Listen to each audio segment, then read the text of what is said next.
Hello, my name's Catherine Chaffee, and I'm the CEO of the Australasian College of Health Service Management. I've just recorded this brief video today to share with people who have joined, our members who have joined since July 2021, who may be Associate Fellows or members of the college, to tell you a little bit about the certification program, which might be something that you want to pursue in the future.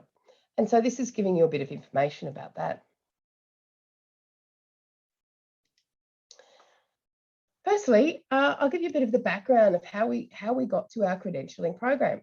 Health leadership's profession. And the key elements in establishing a profession, you'll see this in a lot of settings when you may have another profession that you have some obligations to, clinical or otherwise, or business profession. And really, these are the boundaries. And this slide talks a little bit about, how we define a profession. And how someone can make a claim to that profession.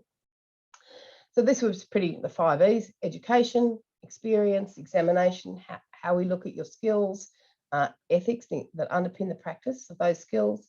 And, we as the entity, which is the college, acting as a caretaker, a body to record and responsible for the promulgation of the profession of this program for the profession. Okay, why have we introduced it? We think that credentials and certifications are an important currency in the health sector. And more parts of the profession are acknowledging that maintaining their current skills requires that commitment to lifelong learning. Employers see this as a currency as well. They look to validate job applicants' visible commitment to their own development, and potentially a credential that requires them to commit to learning and enhancing their skills. Consumers are a part of our sector, and they're a very important part, and more they're looking and expect a professional and independent recognition of capability of the people who develop, lead and manage health facilities and services. Okay, so if you're interested in certification, there are 3 entry points. Most important thing, you need to be an Associate Fellow at a minimum to commence this program. We have 3 entry points, depending on how much experience you have, and whether you have any education in health, aged or community care leadership and management. So those 3 entry points is general entry. If you have 3 years of health, aged or community care leadership management experience, plus 1 point of education, which would be a minimum of diploma of management, then you could enter at the general entry point. General entry plus recognition of experience is for those who don't have an education point, and they will need to have, and you will need to have 5 years health, aged or community care leadership. Advanced standing is for someone with at least 10 years health, aged or community care leadership and management experience. More information at that link below. Okay, what are the elements of the general entry certification program? You need to complete our ACHSM competency self-assessment tool against the ACHSM Master Health Service Competency Framework. That's free to all members, regardless of whether you're doing certification. Just have a look at where you're tracking in your own view against the competencies that we define are important to health, aged and community care leaders. You'll need to complete a career planner and an interview with a mentor assessor to discuss and sign off. Once you enter the certification program, we assign you a very senior fellow of the college. I've been very fortunate that a good number of our senior fellows have signed on to be mentor assessors for this program, and they'll guide you through the journey of the certification program. The professional and social responsibility module completion.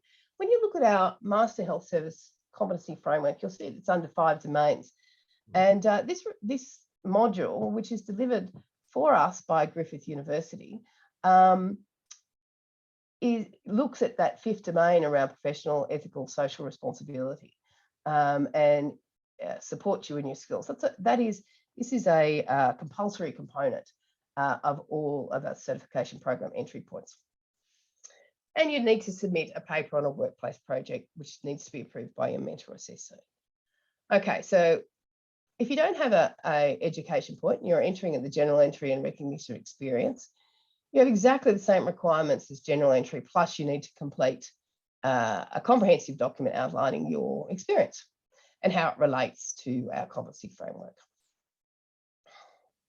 Advanced standing is a little less onerous. You do need to complete the recognition of experience document and discuss it with your mentor assessor. You need to complete the module, which I mentioned was compulsory, and the ACHSM competency self-assessment tool. Again, also compulsory. How do you enroll? Well, go to that link first. And when you get to that link, at the bottom of the page is a red button, apply now. You'll need a current CV. And within sort of 2 to 3 days, perhaps quicker than that, your application will be assessed and your entry point will be confirmed. There is a price associated, cost recovery for this program, $11.95 for general entry and general entry plus recognition experience, and $8.50 for advanced standing. When you receive payment, the first thing we'll do is assign you a mentor assessor, a senior fellow of the college who'll support you through completion of certification. Okay, there are some things you can get started on even before you go into the certification program if you think they might be interested. You can complete the self-assessment. It's free to all members. You can undertake the professional and social responsibility module. The next commencement for this is mid-March. It's already up and advertised on our website at the moment. Both of these are compulsory elements. Now, there is a fee obviously associated with the online module delivered by Griffith on our behalf. Anything you pay for that module, if you haven't already enrolled in the certification program, if you've enrolled in the certification program, it's part of your fee. But if you do it before you enroll, then the amount you pay for it will be refunded off the certification program fee when you do start formally commence it. Okay, for general entry and general entry plus recognition experience, you can also download that career planning document, review it, perhaps start filling it out, and have a look at the workplace project requirements. Consider if you have a project coming up or just completed that would fulfill the criteria. You can also, if you're in advanced standing or general entry plus recognition experience, if you assess that that's the entry point you'll have, you can download that recognition of experience document and review it, perhaps start filling it out.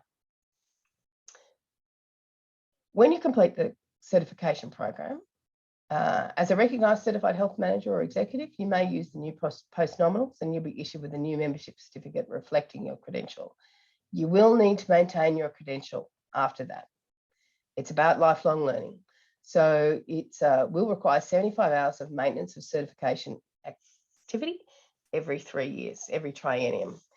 Here's a bit of an outline. There's a PDF on the website under certification, maintenance of certification.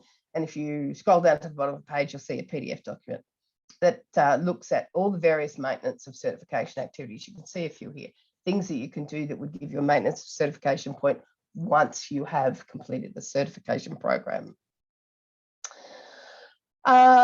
Look, if you need more information, please do visit the website and check out all the information on certification under the membership or the education tabs. There is more information online. As a new associate fellow, you can log on to the website.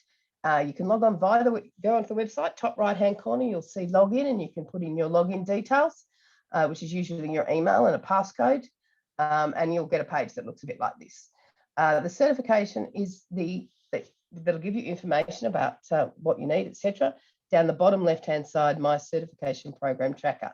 You'll need that a lot when you actually enroll in the program because you can start ticking off all of the elements as you go through them. And that's really all at the moment. And of course, if you've got any queries, please do email certification@achsm.org.au. I think you will find this credential very beneficial, and I hope you consider it in the future. Thank you.